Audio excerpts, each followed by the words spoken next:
I was the admin officer at 139 Signal Squadron here in Brisbane, and a signal had come out asking for the next rotation of people to Cambodia.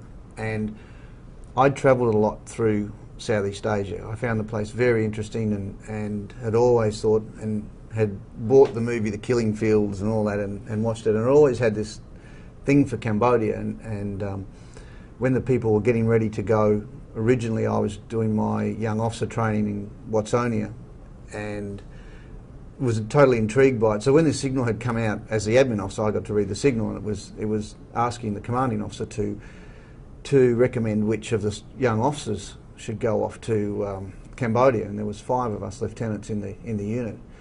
And of course, to me, this was like, wow, this is what I really want. And I'd been a Buddhist, studying Buddhism for a long time, so I remember talking to my commanding officer, and I said, look, here's his signal, how would you like to reply? As I was going to have to draft his reply. And he said, I don't know, just ask the other guys and see who really wants to go. So here's my chance to go. So I went and spoke, and I did speak to all the other guys and asked them, and some were a little bit ambivalent, and they went, oh yes, if we had to go, I'd go, sort of thing.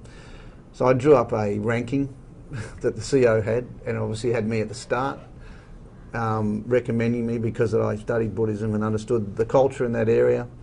So I guess being number 1 on the list, I remember I took it in there for him to sign. He said, is this right? This is what the other guys want? Yep, this is what they want. And so he signed it and sent off the signal, and that's how I got to go to Cambodia. I thought it was fair that the guys are ambivalent, so I was keen. But yeah, then from there I got selected, and off we went to do the deployment training and headed off. I mean, it was interesting. We all got off the plane, and there was a car there that all the soldiers were getting in trucks and getting trucked into where the main Australian camp was, but there was a warrant officer who'd driven out in a car, and he'd served with him. I'd served with him before, and so he picked me up in the car and drove me back, and just sitting in the back of the car looking at people walking down the road and freely carrying AK-47s over their shoulder, and it was kind of like, wow, this is it, we're here. And it was great.